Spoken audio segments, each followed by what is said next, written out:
하나님께서 우리에게 주시는 말씀은 누가복음 21장의 말씀입니다. 우리 누가복음 21장의 말씀은 우리 변함없이 드라마 성경으로 묵상하시겠습니다. 21장. 예수께서 눈을 들어 부자들이 헌금함에 헌금 넣는 것을 보시고 또 어떤 가난한 과부가 두 렙돈 넣는 것을 보시고 이르시되, 내가 참으로 너희에게 말하노니 이 가난한 과부가 다른 모든 사람보다 많이 넣었도다. 저들은 그 풍족한 중에서 헌금을 넣었거니와 이 과부는 그 가난한 중에서 자기가 가지고 있는 생활비 전부를 넣었느니라. 어떤 사람들이 성전을 가리켜 그 아름다운 돌과 헌물로 꾸민 것을 말하며 예수께서 이르시되, 너희 보는 이것들이 날이 이르면 돌 하나도 돌 위에 남지 않고 다 무너뜨려지리라. 선생님이요, 그러면 어느 때에 이런 일이 있겠사오며 이런 일이 일어나려 할 때에 무슨 징조가 있사오리까? 미혹을 받지 않도록 주의하라. 많은 사람이 내 이름으로 와서 이르되 내가 그라하며 때가 가까이 왔다 하겠으나 그들을 따르지 말라. 난리와 소요의 소문을 들을 때 두려워하지 말라. 이 일이 먼저 있어야 하되 끝은 곧 되지 아니하리라. 민족이 민족을, 나라가 나라를 대적하여 일어나겠고 곳곳에 큰 지진과 기근과 전염병이 있겠고 또 무서운 일과 하늘로부터 큰 징조들이 있으리라. 이 모든 일 전에 내 이름으로 말미암아 너희에게 손을 대어 박해하며 회당과 옥에 넘겨주며 임금들과 집권자들 앞에 끌어가려니와 이 일이 도리어 너희에게 증거가 되리라. 그러므로 너희는 변명할 것을 미리 궁리하지 않도록 명심하라. 내가 너희의 모든 대적이 능히 대항하거나 변박할 수 없는 구변과 지혜를 너희에게 주리라. 심지어 부모와 형제와 친척과 벗이 너희를 넘겨주어 너희 중에 며칠 죽이게 하겠고 또 너희가 내 이름으로 말미암아 모든 사람에게 미움을 받을 것이나 너희 머리털 하나도 상하지 아니하리라. 너희의 인내로 너희 영혼을 얻으리라. 너희가 예루살렘이 군대들에게 에워싸이는 것을 보거든 그 멸망이 가까운 줄을 알라. 그때 유대에 있는 자들은 산으로 도망갈 것이며 성내에 있는 자들은 나갈 것이며 초원에 있는 자들은 그리로 들어가지 말지어다. 이날들은 기록된 모든 것을 이루는 징벌의 날이니라. 그날에는 아이 벤 자들과 젖 먹이는 자들에게 화가 있으리니 이는 땅에 큰 환난과 이 백성에게 진노가 있겠음이로다. 그들이 칼날에 죽임을 당하며 모든 이방에 사로잡혀 가겠고 예루살렘은 이방인의 때가 차기까지 이방인들에게 밟히리라. 1월 성신에는 징조가 있겠고 땅에서는 민족들이 바다와 파도의 성난 소리로 인하여 혼란한 중에 곤고하리라. 사람들이 세상에 임할 일을 생각하고 무서워하므로 기절하리니 이는 하늘의 권능들이 흔들리겠습니다. 그때 사람들이 인자가 구름을 타고 능력과 큰 영광으로 오는 것을 보리라. 이런 일이 되기를 시작하거든 일어나 머리를 들라. 너희 속량이 가까워왔느니라. 이에 비유로 이르시되, 무화과 나무와 모든 나무를 보라. 싹이 나면 너희가 보고 여름이 가까운 줄을 자연히 아나니 이와 같이 너희가 이런 일이 일어나는 것을 보거든 하나님의 나라가 가까이 온 줄을 알라. 내가 진실로 너희에게 말하노니 이 세대가 지나가기 전에 모든 일이 다 이루어지리라. 천지는 없어지겠으나 내 말은 없어지지 아니하리라. 너희는 스스로 조심하라. 그렇지 않으면 방탕함과 술 취함과 생활의 염려로 마음이 둔하여지고 뜻밖의 그날이 덫과 같이 너희에게 임하리라. 이날은 온 지구상에 거하는 모든 사람에게 임하리라. 이러므로 너희는 장차 올 이 모든 일을 능히 피하고 인자 앞에 서도록 항상 기도하며 깨어있으라. 예수께서 낮에는 성전에서 가르치시고 밤에는 나가 감람원이라 하는 산에서 쉬시니 모든 백성이 그 말씀을 들으려고 이른 아침에 성전에 나아가더라. 아멘. 할렐루야. 날도 춥고 길도 미끄러운데 변함없이 하루의 시작을 기도의 자리에서 시작하시는 우리 모든 성도님들께 또 갑절의 은혜가 있기를 주님의 이름으로 간절히 축원합니다. 성경에서 예수님이 자주 하신 권면 중에 하나가 깨어 있으라는 거예요. 깨어 있으라. 물론 이 말씀은 잠을 자지 말라는 말이 아니죠. 영적으로 둔감하지 않고 하나님 앞에서 거룩함에 있어 타협하지 않고 또 말씀을 깊이 깨달을 수 있는 통찰과 분별과 그 말씀을 따라 살아가는 실천을 할 수 있도록 내 영혼이 무뎌지지 않도록 경성하여 세우라는 뜻입니다. 누가복음 21장에 기록된 예수님의 말씀은 종말에 대한 가르침이에요. 종말의 때에 어떠한 일이 있을 것이며 이 종말의 때를 살아가는 믿음의 사람들이 어떠한 믿음과 삶으로 주님 앞에 그 믿음을 드러내야 되는지에 대해 주님이 주시는 가르침입니다. 깨어 있다라고 하는 헬라어 아그림네오는 단순하게 잠을 안 자는 상태를 이야기하는 게 아니에요. 흐트러지거나 멍한 상태가 아니라 마치 파수꾼이 경계를 서기 위해 집중하는 것처럼 내가 할 수 있는 최고의 집중력을 가지고 살아가는 그 상태, 그게 깨어있다, 아그림네오의 상태입니다. 주님 오실 종말의 때가 가까이 올수록 우리는 주님께서 하신 이 말씀, 항상 기도하며 깨어있으라고 하는 이 가르침을 우리의 심령에 새기고 또 그렇게 깨어 기도하며 살아갈 수 있도록 내 삶을 하나님 앞에 들여가는 우리가 되어야 될 것입니다. 그렇다면 예수님은 왜 우리 보고 항상 언제나 기도하면서 깨어 있어야 된다고 말씀을 하시는가? 오늘 1절로 4절은 우리가 잘 알고 있는 과부의 헌금이죠. 수많은 부자들이 와서 성전에 많은 헌금을 합니다. 그때에 초라한 행색을 한 한 과부가 정말 그 보잘것없는 두 렙돈을 헌금하는 것을 볼 때에 예수님께서 말씀하시죠. 이 과부가 저 부자들보다 더 많은 것을 하나님 앞에 드렸다라고 칭찬하십니다. 이 과부의 이야기를 보면서도 우리가 알 수 있는 것은 우리가 왜 항상 기도하며 깨어 있어야 하는가? 그것은 우리가 세속적인 것, 물질적인 것에 현혹되어 하나님 앞에 우리의 전심을 드리지 못하는 상태가 되지 않도록 깨어서 기도하는 영성을 지니고 있어야 된다는 거예요. 우리가 오해하지 말아야 될 것은 주님께서 부자들의 헌금을 비난하신 것이 아닙니다. 풍족한 중에 많이 드린 그보다 그 진심과 또 하나님 앞에 자신의 생활비버저 아낌없이 드렸던 그 전심으로 드렸던 마음을 더 귀하게 보신 거죠.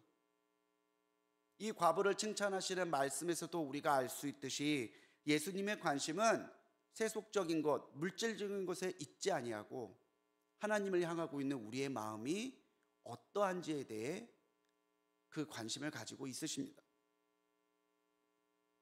세상의 물질적인 가치를 넘어 전심으로 자신의 전부마저 아낌없이 드릴 수 있는 그 과부의 순전한 믿음이 예수님의 마음을 감동시킨 것이죠. 흔히 우리가 술이나 약에 취하는 것처럼 세상의 것에 몰두해서 영적인 것에 관심이 사라지는 상태를 세상에 취했다라고 비유적으로 말해요. 취한 사람은 아무것도 모르죠. 이성도 상실하고 감정대로 따라가고 또 무엇이 좋은지 분별하지 못합니다. 우리가 세속적인 것, 우리가 물질적인 것에 취해서 살아가다 보면은 우리의 심령 역시 영적으로 깨어있지 못하고 세상의 가치에 취하게 돼서 우리의 눈과 마음이 세속에 빼앗기고 일시적인 이 세속적인 것에 우리의 가치를 두고 살다 보면 참으로 우리가 믿고 사랑하고 따라야 될 예수님과 그 예수 그리스도 안에서만 받을 수 있는 영원한 생명과 은혜는 점점 뒷전으로 밀려날 수밖에 없다는 거죠. 오늘 이 과부의 헌금은 얼마나 많이 드렸냐? 어떤 것이 더 중요하냐? 이런 것에 대한 비유가 아니라 우리가 과연 그 무엇보다도 하나님을 전심으로 사랑하고 있느냐, 우리의 심령의 상태가 더 영적이고 더 거룩하고 더 영원한 것을 사모하고 있는지를 성찰하도록 주시는 가르침인 것을 여러분 깨달으시기 바랍니다. 주님께서 찾으시는 마음이 그거라는 거죠. 주님께서 그 무엇보다도 우리를 사랑하시듯이 우리가 주님 앞에 살아갈 때에 우리의 마음 역시 그 무엇보다 그 누구보다 하나님 오직 우리 주 예수 그리스도만을 사랑하고 따라가는 우리의 가치관과 믿음이 주님이 이 종말의 때가 가까우는 시대에 찾으시는 믿음이라는 것을 우리가 알아야 될 것입니다. 사랑하는 성도님들, 오늘 깨어 나의 마음을 성찰해 보시기 바랍니다. 과연 나의 마음과 나의 사랑이 하나님 앞에 있는가? 나의 욕심과 나의 계획과 또는 세상의 분주함에 빠져서 정말 예수님과 동행하는 그 손을 놓고 있지는 않은가? 우리가 우리 자신을 살펴보고 세상에 취하는 것이 아니라 우리가 하나님의 은혜 가운데 충만하게 살아갈 때에 주님께서는 우리의 믿음, 우리의 고백, 우리의 삶을 이 과부의 믿음처럼 기쁘게 받으시고 칭찬해 주실 줄 믿습니다. 또한 우리가 깨어 기도하며 살아가야 되는 이유는 우리가 미혹되지 아니하고 바른 진리와 바른 믿음을 분별하기 위함입니다. 5절에서 어떤 사람들이 와서 이 예루살렘의 성전이 아름답게 꾸며져 있는 것을 보고 감탄해요. 마태복음 24장에서는 제자들이 이 성전을 보고 예수님 앞에 주님, 선생님, 정말 아름다운 성전 아닙니까? 감탄했다라고 기록되어 있습니다. 근데 그때 주님은 오히려 돌 위에 돌 하나도 남지 않고 무너뜨려질 것이다라고 하는 무시무시한 말씀을 하시죠. 우리가 알아야 되는 것은 성전 자체는 건물에 불과합니다. 그 안에 하나님의 임재와 진실한 예배와 하나님과의 거룩한 교제가 있지 않다면은 그건 이름만 성전일 뿐 성전으로서의 가치와 의미를 이미 상실해 버린 것이죠. 정치적인 모략과 장사치들의 장사 속, 그리고 형식적인 예배만이 드려지고 있던 그 성전은 이미 주님 보시기에 아름답지만 회칠한 무덤과 같이 그 더러운 것들을 감추고 있는 껍데기에 불과했다라는 것이죠. 예수님께서 이렇게 예고하신 것처럼 역사적으로 주후 70년경에 네로 왕제가 파견한 티투스라는 장군에 의해서 예루살렘이 함락되고 성전은 깡그리 무너지는 일이 일어납니다. 주님께서는 우리가 눈에 보이는 화려함에 겉으로 보이는 외식에 빠지는 신앙이 아니라 정말 하나님 보시기에 신실하고 진실하고 순전한 그 믿음으로 살아가기를 하나님은 바라시고 계신 것이죠. 우리가 헛된 것에, 외형적인 것에, 외식적인 것에 미혹되지 아니하고 하나님의 뜻과 이 세대에 주시는 하나님의 징조를 바르게 분별할 수 있기 위해서 우리는 주님이 주시는 지혜와 기도함으로 깨닫는 영적인 분별을 갖추어야 되는 것이죠. 8절에서는 그리스도를 사칭하며 다가오는 이들과 또 처처의 난리와 소요가 있을 것인데 그때에도 그들을 따라가지 말고 그 난리와 소요 때문에 두려워하거나 흔들리지 말라고 주님은 격려하고 계세요. 이단들의 헛된 가르침들, 또 이단들의 속임수와 공격들, 교회 안에 세속적이고 세상과 구별되지 않는 외식적인 신앙 때문에 이 시대의 교회가 얼마나 흔들리고 있고 얼마나 상처받고 있고 사람들에게 얼마나 조롱받고 있습니까? 정말 이 시대는 우리가 깨어서 더욱 기도에 힘써야 하고 이 시대는 우리가 하나님의 말씀으로 시대를 분별하기 위해 하나님의 지혜를 구해야 될 때라는 거죠. 예전에 우리가 잘 알고 있는 다미성교회라고 하는 단체에서 예수님이 10월 28일 오신다고 시한부 종말론을 해서 온 사회를 떠들썩하게 뒤집어 놨던 일이 있었어요. 근데 그때 제가 그 신학교 교수님께 들은 말인데, 그 다미성교회를 이끌었던 목사님들 회의에 왔대요. 그래서 자기가 10월까지는 너무 바쁠 것 같고 11월에는 자기가 한번 목사님들 밥을 사겠다고 그랬대요. 주님 오신다면서요. 살 일이 없으니까 그렇게 말을 하신 건지 아니면은 잠깐 착각한 건지 그건 모르겠는데, 우리가 말씀대로 살지 않으면 우리도 미혹됩니다. 우리가 기도로 깨어있지 않으면 우리도 두려움에 빠집니다.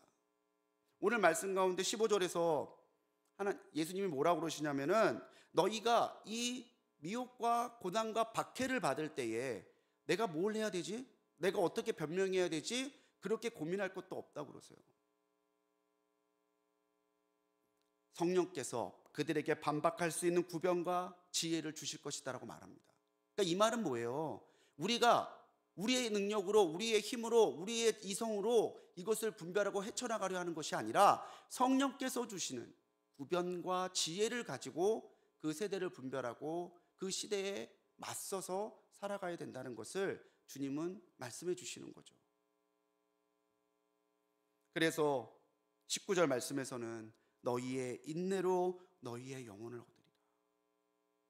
우리가 깨어서 하나님의 말씀을 마음에 두고 바르게 분별하며 이 시대를 믿음으로 인내하며 살아갈 때에 그 믿음과 인내로 주님께서는 우리가 받은 구원을 잃지 않을 것이다라고 우리에게 약속해 주시는 거예요.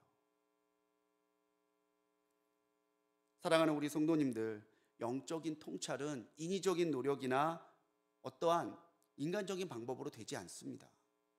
그래서 우리가 성령으로 충만해야 하는 것이죠. 되는 대로 사는 삶은 우리의 삶이 아닙니다.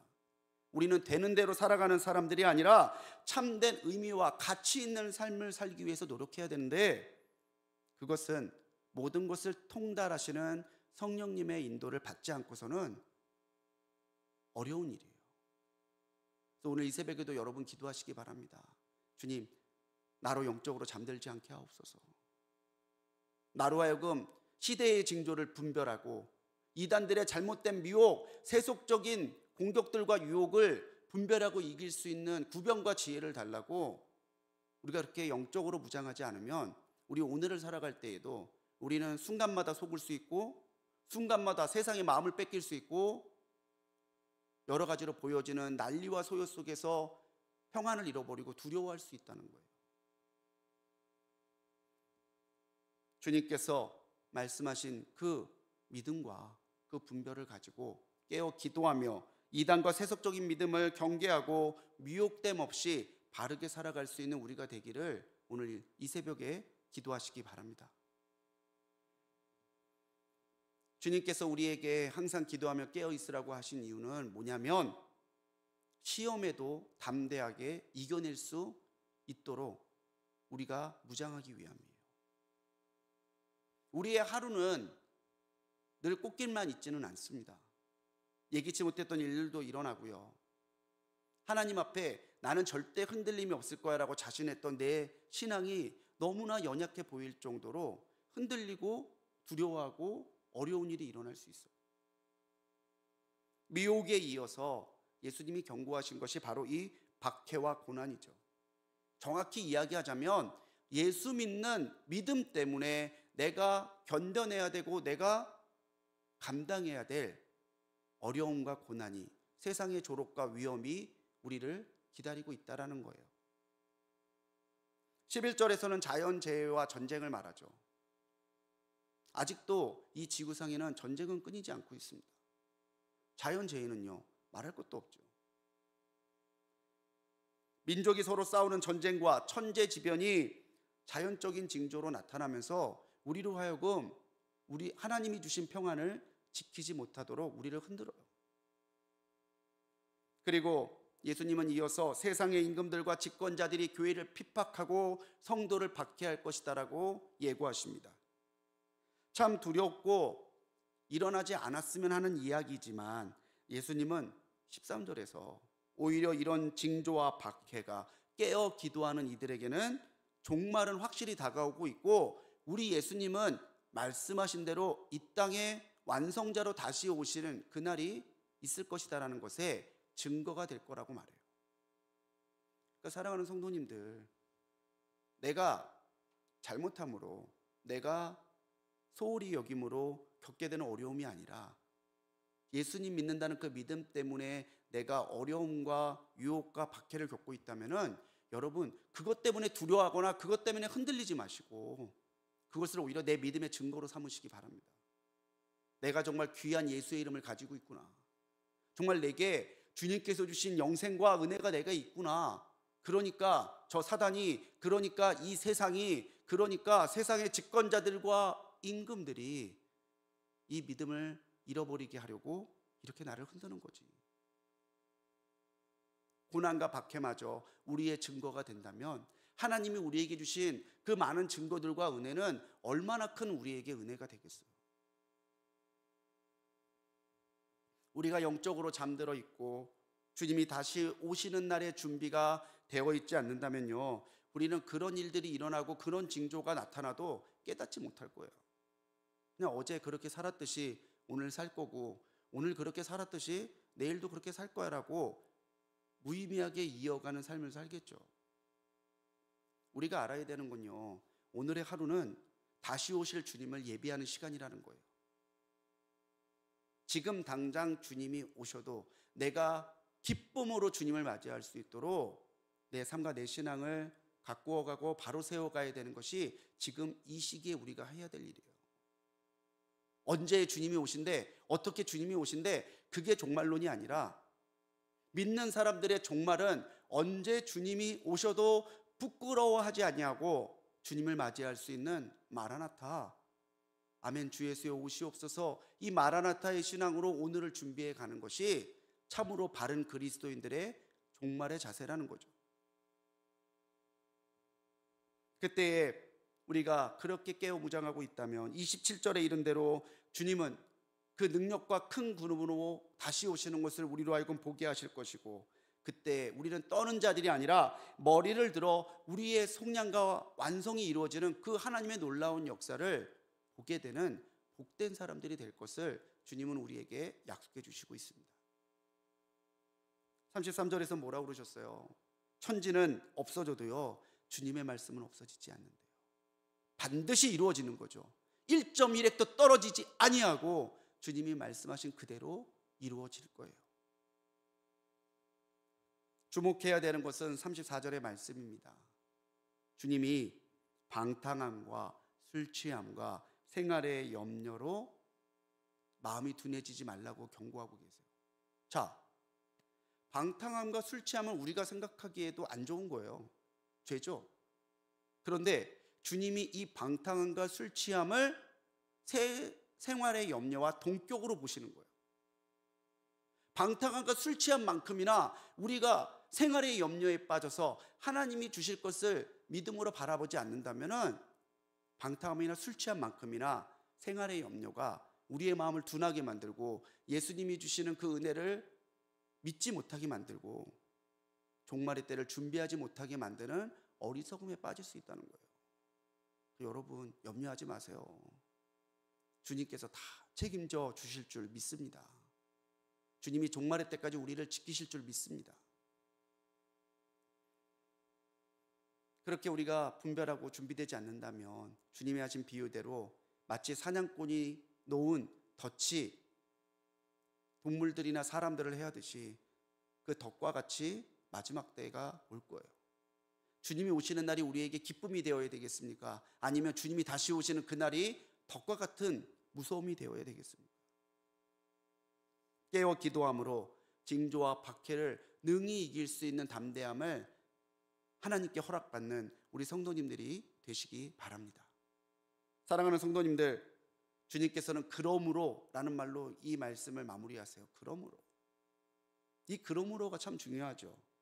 이런 일들이 일어날 것이므로, 이렇게 미혹되는 일이 있을 것이므로, 이렇게 두려워하는 일이 있을 것이므로, 방탕함과 술 취함과 생활의 염려가 있을 것이므로, 그러므로 너희가 항상 기도하며 깨어 있으라고 주님은 권면하시는 거예요.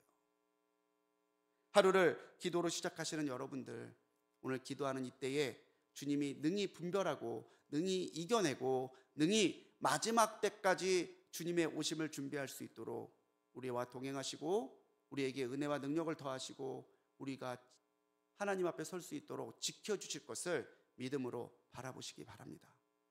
그렇게 기도하는 오늘 하루가 분명히 우리에게는 허비하는 하루가 아니라 주님의 오심을 더 깊이 규모 있게 준비해가는 복된 날이 되게 하실 것을 믿고 오늘도 믿음 가운데 승리하시는 우리 불꽃교회 성도님들 되시기를 주님의 이름으로 간절히 축원합니다. 기도하시겠습니다. 주님, 우리는 자꾸 잠들려 합니다. 주님, 우리는 자꾸 편의와 안락함만을 추구합니다. 그러나 주님, 우리가 이때에 다시 깨어 기도하게 하옵소서. 우리가 다시 하나님 앞에 흔들리는 믿음이 아니라 항상 깨어있게 하시고 항상 기도하게 하시고 항상 말씀을 마음에 들고 살아가게 하셔서 주님 이때에 세속적인 것에 마음이 빼앗기지 않도록 지켜주시고 이단의 가르침과 세상의 유혹 가운데 미혹되지 않도록 지켜주시고 예수 그리스도를 믿는 믿음과 그 믿음을 따라주시는 은혜를 지키기 위해서 우리를 흔드는 박해와 고난에 두려워하지 아니하고 맞설 수 있는 담대함과 지혜와 구변을 더하여 주옵소서. 오늘 하루 주님이 언제 오시더라도 부끄럽지 않도록 깨어 우리의 신앙을 준비하게 하시고 기도로 주님의 은혜를 공급받는 복된 날 되게 하여 주옵소서. 이 새벽에 드린 귀한 예물이 있습니다. 주님 앞에 드려진 이 1,000번지의 예물, 주님께서 그렇게 기뻐하시고 칭찬하셨던 과부의 헌금처럼 기뻐 받아주시고 이 예물에 담겨있는 믿음과 기도대로 주님 응답하여 주옵소서. 오늘 잠들지 아니하고 흐려지지 아니하고 무뎌지지 아니하고 둔해지지 아니하고 주님 앞에 깨어 기도함으로 우리의 순전한 믿음과 신앙과 삶을 지켜가는 하루 되게 하실 줄 믿사옵고 우리를 구원하신 예수님의 이름으로 간절히 기도드렸습니다. 아멘.